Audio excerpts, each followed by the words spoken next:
Hi, my name is Derek Lumpkins, and I am the Programs and Marketing Manager for Discover Roxbury.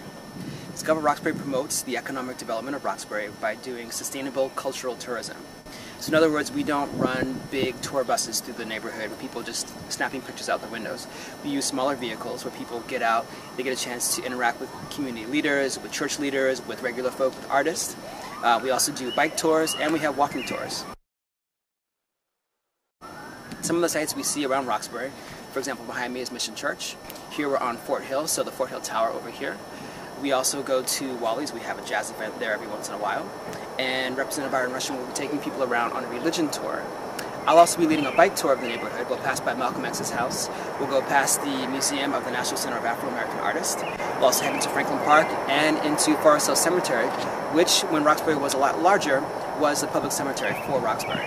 One day when I was walking through this area, just decided to come to Cedar Square, and one of the things I noticed was that there's public art in this square, but no one has ever mentioned it. So as I was walking through, I saw that there were these pieces of public art set in the ground, these manhole covers, which actually are sort of flat versions of sculptures. So they have different kinds, some that talk about the art, some that talk about the history, some that talk about some of the landmarks around the community.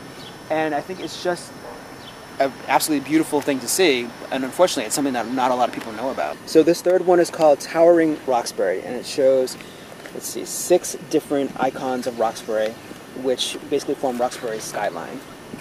So we have the first church, we have the columns of Franklin Park, we have the first firehouse, St. Patrick's Church, the Fort Hill Standpipe, and Resurrection Lutheran Church.